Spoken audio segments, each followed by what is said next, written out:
Next standard जो है IMS 2।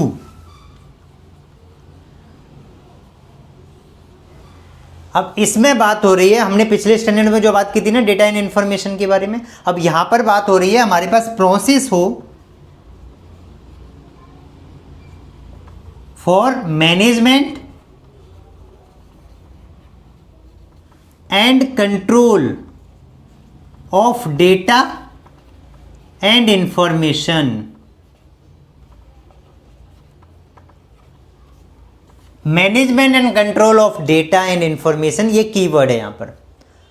तो मैनेजमेंट करने के लिए, कंट्रोल करने के लिए डेटा को, इंफॉर्मेशन के लिए क्या होना चाहिए? स्टैंडर्डाइज्ड फॉर्मेट होने चाहिए।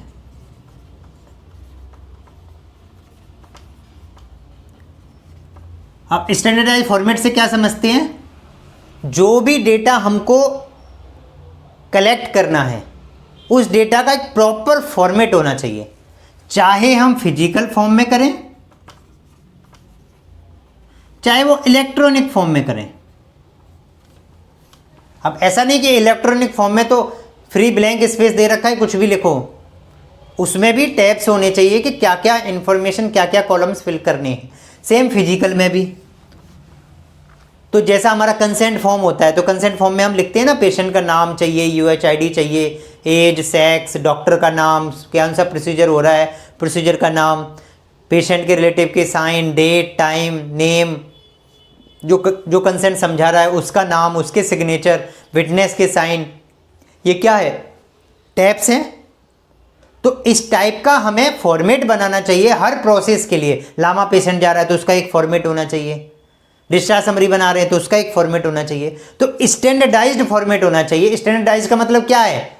स्टैंडर्ड की क्या रिक्वायरमेंट है, चाहे वो गवर्नमेंट के रिक्वायरमेंट हो या वो NABH की रिक्वायरमेंट हो या किसी एक्सटर्नल एजेंसी की रिक्वायरमेंट हो, उनका क्या स्टैंडर्ड है, वो स्टैंडर्ड या हमारा स्टैंडर्ड है, हमने खुद से डेवलप किया हुआ है, जिसमें कि कहीं से भी कोई रिक्वायरमेंट नहीं, हमने खुद से डेवलप किया हुआ, तो वो स्टैंडर्डाइज्ड फॉर्मेट होना चाहिए। मतलब उसी फॉर्मेट में सारे लोग रिकॉर्ड करेंगे। ऐसा नहीं कि फ्री स्पेस दे रखा है कुछ भी लिखो। जैसे बोल दिया कि कंसेंट देना है सर आपको, डेट डाल के पेशेंट का नाम लिखने, आपने दिया कि यहां पर 2 लाइनें लिख दो, कंसेंट हो गया। तो वो स्टैंडर्डाइज फॉर्मेट नहीं हुआ, कोई 2 लाइन लिखेगा, कोई 10 लाइन में लिख देगा। तो इसलिए बेटर क्या है कि क्या कंसेंट के की पॉइंट्स हैं जो हमें लेना जरूरी है, उन सब पॉइंट्स के हम हेडिंग्स या सब हेडिंग्स बना देंगे, तो फिर वो इन्फॉर्मेशन कंप्लीट हो जाएगी। तो पर्पज क्या है? डेटा एंड इन्फॉर्मेशन को मैनेज करने के लिए, कंट्रोल करने के लिए हमारी कंट्रोल्ड डॉक्यूमेंट होना चाहिए, यानी कि एक फॉर्मेट होना चाहिए, स्टैंडर्ड फॉर्मेट होना चाहिए, जिसमें वो सारे डॉक्यूमेंट बनने चाहिए। अब ऐसा भी नहीं होना चाहिए कि जो स्टैंडर्ड फॉर्मेट आपने बनाए उसको कोई एनालाइज ना करे। तो जो हमने पिछले स्टैंडर्ड में पढ़ा था IMS 1A में, तो यहां पर फिर से एक बार बात हो रही है कि आपके resources, expert, man, material, space, budget, वो सब अलोकेटेड होना चाहिए, जिससे कि जो आपने फॉर्मेट्स बनाए हैं उसको कोई रिव्यू भी कर ले। मैं क्यों ये बात कर रहा हूं यहां पर? क्योंकि मैं देखता हूं बहुत सारे हॉस्पिटल में फॉर्म कलेक्ट करने जाओ कि अच्छा आपके पास इस चीज का फॉर्म है, मान लीजिए लामा का फॉर्म है, कि हाँ जी है, दिखाओ, ये रहा। वार्ड में गए, देखा लामा का फॉर्म है, हाँ जी ये रहा। स्टोर में गए, लामा का फॉर्म है, हाँ जी ये रहा। MRD की फाइल में देखा, अलग ही फॉर्म है। 4 लामा के फॉर्म है, चारों अलग अलग फॉर्म है और चारों चल रहे हैं। तो कंट्रोल होना भी जरूरी है। स्टैंडर्ड तो बना दिया, लेकिन वो स्टैंडर्ड जो फॉर्मेट है वो कंट्रोल्ड नहीं है। कुछ भी, कोई नया क्वालिटी मैनेजर आया, उसके पास कोई फॉर्म था, उसने वो इंप्लीमेंट कर दिया। उससे पहले जो था उसने कुछ और इंप्लीमेंट कर दिया था। जिसको जैसी सुविधा लगी उसने वैसा फॉर्म बना दिया और इंप्लीमेंट कर दिया। तो ऐसा नहीं होना चाहिए। अगर आप किसी फॉर्म को रिवाइज भी कर रहे हैं, अपडेट भी कर रहे हैं या विड्रॉ कर रहे हैं, बंद कर रहे हैं करना, तो पुराने वाले तो हटा दीजिए, नया वाला रखिए। तो इसलिए उसको रिव्यू करके रिवाइज करना जरूरी है। कंट्रोल होना जरूरी है डॉक्यूमेंट पे कि यही फॉर्मेट अब लेटेस्ट है। तो इसीलिए उस पर आपका कोड के साथ साथ आप उस पर version number, date number, revision number डाल सकते हैं, जिससे ये पता लग जाए कि ये लेटेस्ट फॉर्म है जो यूज करना है। स्टाफ को भी कन्फ्यूजन ना हो। आप सर्कुलर के थ्रू बता सकते हैं कि लामा फॉर्म यूज करना है। अगर आपने उसमें डेट डाल रखी है, रिवाइज नंबर डाल रखा, तो आप कह सकते हो कि लामा फॉर्म ये वाला यूज करना है। तो ये बहुत इंपॉर्टेंट एस्पेक्ट है। जब आपको स्टैंडर्डाइज फॉर्मेट जब आप बना रहे हैं तो इन चीज़ों का बहुत इंपॉर्टेंट एस्पेक्ट होता है कि आप उसमें रिवीजन नंबर, अपडेट वगैरह, वर्जन नंबर कौन सा है वो सब डालें, जिससे कि कंट्रोल डॉक्यूमेंट हो। ठीक है, आपके जो डेटा है, जो इंफॉर्मेशन है, वो कंट्रोल्ड हो।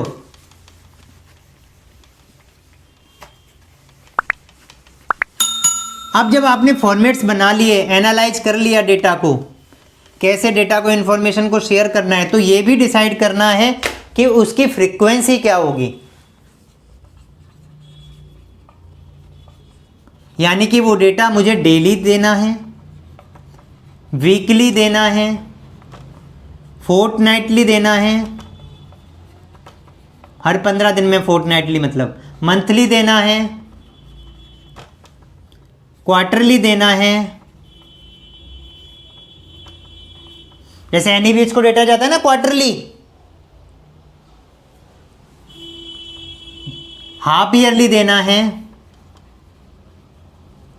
एनुअली देना है, वो आपको डिसाइड करना पड़ेगा कि कौन सा डेटा किस फ्रीक्वेंसी पे देना है। टाइमलीनेस डिफाइन करना पड़ेगा कि अगर किसी ने डेटा मांगा हमसे तो हम कितने टाइम में उसको डेटा डिसेमिनेट कर देंगे, इंफॉर्मेशन प्रोवाइड कर देंगे। मान लीजिए आपके पास पेशेंट आया, उसने कहा कि मुझे उस पेशेंट का रिकॉर्ड चाहिए, तो आप उस रिकॉर्ड को कितने टाइम में दे देंगे। तो मेनली यहां पर बात हो रही है टाइमलीनेस या रिट्राइवल ऑफ डेटा।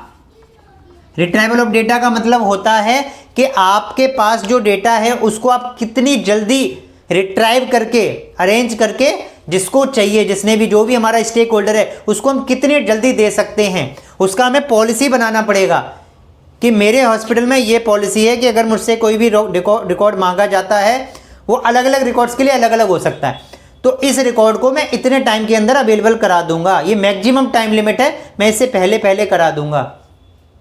क्लियर है? तो रिट्राइवल ऑफ डेटा वो किस पे डिपेंड करेगा? अगेन, आप फिजिकल रिकॉर्ड रखते हैं या इलेक्ट्रॉनिक रखते हैं। तो इलेक्ट्रॉनिक रखते हैं तो आपको थोड़ा सा रिट्राइव करने में आसानी हो सकती है, जल्दी डेटा मिल सकता है, क्योंकि आपने सॉफ्टवेयर में ये सारे फीचर्स डाल रखे होंगे कि जब भी कोई मैं उस UHID के थ्रू सर्च करूं डेटा को, तो वो सारा डेटा जितना भी लिंक्ड है उस पेशेंट का, वो मुझे मिल जाए, सॉफ्टवेयर उसको सर्च करके शो कर दे, तो आप इजीली जो भी डेटा चाहिए निकाल के दे सकते हो। फिजिकल में हो सकता है आपको थोड़ा सा टाइम लग जाए, तो यही बेनिफिट, मेरिट्स और डिमेरिट्स होते हैं आपके। ठीक है ना? अब फिजिकल डेटा जो है उसको भी आप इजीली अर्ली रिट्राइवल करने के लिए क्या कर सकते हैं, जब उस डेटा को आप स्टोर कर रहे हैं तो स्टोरेज का आपका कैसा पॉलिसी हो कि वो इजीली आइडेंटिफाई हो जाए। जैसे आपने डेटा रखा तो आपने फाइल जो रखी, फिजिकल फाइल है, वो आपने IP नंबर वाइज रख दी, मंथ वाइज रख दी, ईयर वाइज रख दी, डेट ऑफ डिस्चार्ज के हिसाब से रख दी। तो उससे क्या होगा, जब आपको कोई डेटा निकालना होगा, रिट्राइव करना होगा, तो फटाफट आप कर पाओगे। और अगर आपने ऐसे ही जिगजैग डेटा रख दिया है तो फिर मिलना मुश्किल हो जाएगा। तो उसको सीक्वेंसिंग करके, प्रॉपर रिकॉर्ड करके आपको डेटा को अच्छे से मेंटेन करना है, डिस्प्ले भी कर देना है। आप उसके लिए कोई एक्सेल सीट मेंटेन कर सकते हो, या आप डिस्प्ले कर सकते हो अलमारी के बाहर के, ये डेटा आपको इस रैक में यहाँ से यहाँ तक मिल जाएगा, MLC फाइल वहाँ मिलेंगी, वहाँ मैंने स्टोर की हुई है, इसके बीच में ये फाइलें अभी नहीं हैं क्योंकि ये फाइलें कहीं गई हुई हैं, तो वो आपका रिकॉर्ड होगा। ट्रेसर कार्ड आप यूज कर सकते हो। जो भी मेथड आप यूज करोगे वो आपको आसान बनाएगा डेटा को रिट्राइव करने में। तो आपको सारा दिमाग लगा के इस टाइप का अपना डॉक्यूमेंट पॉलिसी बनाना है और उसको इंप्लीमेंट करना है कि आप इजीली डेटा, क्विक डेटा को रिट्राइव कर सकें, क्विक डेटा को प्रोवाइड कर सकें। कोई रिसर्च पर्पज से डॉक्टर को कुछ पेशेंट का पूछना है, पता करना है, उसकी फाइल दोबारा मंगानी है, उसको जरूरत हो सकती है, कोर्ट में जरूरत पड़ सकती है, MLC अगर कुछ केस है तो, है ना। सो रिसर्च के लिए, डॉक्टर्स को कुछ रिव्यू करने के लिए ज़रूरत पड़ सकती है, पेशेंट के अटेंडेंट को कुछ ज़रूरत पड़ सकती है, कुछ क्लेम लेना है, कुछ करना है, TPA वाले डॉक्यूमेंट मांग सकते हैं आपके। कोई भी डेटा आपकी इंफॉर्मेशन को मांग सकता है, तो उसके लिए आप तुरंत से तुरंत डेटा अवेलेबल करा दें, इस टाइप की आपको प्लानिंग करनी पड़ेगी। ठीक है, डेटा का प्रोटेक्शन तो आपको करना ही करना है। फिजिकल डेटा है तो आपको उसको चूहों से, रोडेंट, पेस्ट कंट्रोल, वो सब चीज़ें भी आपको करनी पड़ेंगी जिससे डेटा प्रोटेक्टेड हो। सॉफ्टवेयर सिस्टम है तो हमको एंटीवायरस, लॉगिन आईडी, पासवर्ड, वो सब चीज़ें करनी पड़ेंगी जिससे डेटा प्रोटेक्टेड हो। और आपको इस डेटा को जिसको भी डिसेमिनेट करना है उसका टाइम फ्रेम आपको डिसाइड करना पड़ेगा, अपनी पॉलिसी डॉक्यूमेंट में मेंशन करना पड़ेगा। और क्या इस स्टैंडर्ड में इंपॉर्टेंट एस्पेक्ट है वो ये है कि ये जो डेटा की हम बात कर रहे हैं उसमें दोनों पार्टिसिपेट करें। दोनों कौन? Clinical staff as well as managerial staff, दोनों को पार्टिसिपेट करना है डेटा को इंटीग्रेट करने के लिए और यूज करने के लिए।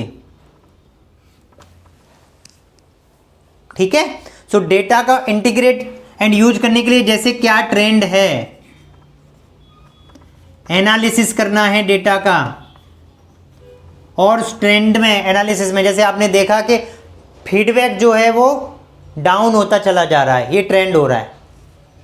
या आपने देखा कि इस मंथ में जाके थोड़ा सा पेशेंट कम हो जाते हैं हॉस्पिटल में, इस टाइम पर पेशेंट बढ़ जाते हैं। तो उस डेटा को आप कैसे यूज करेंगे? उस टाइम पर आपको ज़्यादा स्टाफ की रिक्वायरमेंट है तो हो सकता है आपके रिक्रूटमेंट उस टाइम ज़्यादा हो जाए, आप कहीं से एजेंसी से उस टाइम स्टाफ ज़्यादा बुला के रखें, अपने बेड की कैपेसिटी बढ़ा दें, इक्विपमेंट बढ़ा दें। किस टाइम डेटा कम हो जाता है, पेशेंट का डेटा कम हो रहा है, पेशेंट कम एडमिट हो रहे हैं, तो उस टाइम आप थोड़ा सा रिलैक्स दे दें स्टाफ को। कुछ एंगेजमेंट एक्टिविटीज़ की जो हमने बात की थी HRM चैप्टर में, उस टाइप के कुछ टास्क दे दें स्टाफ को, जिससे स्टाफ को फील हो कि हम एक अच्छी ऑर्गेनाइजेशन के साथ काम कर रहे हैं। कुछ पोस्टर कंपटीशन करा दिया, कुछ करा दिया, तो वो उस डेटा को हम अच्छे तरीके से यूज कर सकते हैं एनालाइज करके। और जहाँ पर एक्शंस लेने की ज़रूरत है, जैसे मान लीजिए फीडबैक आ रहा है कि खाना खराब आ रहा है, किचन से अच्छा नहीं आ रहा है, कंटिन्यूसली क्वालिटी गिरती जा रही है, तो हमें एक्शन लेने की ज़रूरत पड़ सकती है। किचन वालों को मेमो दे सकते हैं, सर्कुलर दे सकते हैं, या हो सकता है हमें इस स्टेज पर पहुंच जाएं कि किचन जो हमारी आउटसोर्स्ड किचन है उसको हमें चेंज करके किसी दूसरे को किचन देना पड़ जाए। या हम सोचा कि चलो खुद ही चला लेते हैं, क्योंकि हमने 2-3 आउटसोर्स करके देख लिए, सब में ही बेकार फीडबैक रहा है, ये लोग अच्छे से काम नहीं करते, अपना हॉस्पिटल समझ के काम नहीं करते।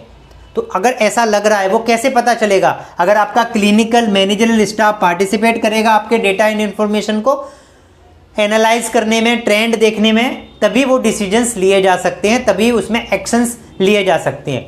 और इसके लिए आप कमेटी भी बना सकते हैं। सो अगर आप अपने IMS इंफॉर्मेशन मैनेजमेंट सिस्टम को मैनेज करने के लिए, डेटा को कंट्रोल करने के लिए अगर आप एक कमेटी बना सकते हैं तो वेल एंड गुड, बहुत अच्छी चीज़ है वो। फिर वो कमेटी में आप सारे जो HOD हैं, जो स्टेक होल्डर्स हैं, उनको आप इन्वॉल्व कर सकते हैं और उसके बेसिस पे अपनी पॉलिसीज, डॉक्यूमेंट्स डेवलप कर सकते हैं। जहाँ जहाँ चेंजेस की रिक्वायरमेंट है वहाँ आप चेंज कर सकते हैं, जहाँ एक्शंस लेने की ज़रूरत है वो कमेटी के डिसीजन के बेसिस पे आप पॉजिटिव या नेगेटिव एक्शंस ले सकते हैं। क्लियर है? तो IMS स्टैंडर्ड 2 में यही सारी बातें हैं। क्लोज करें? चलिए, थैंक यू।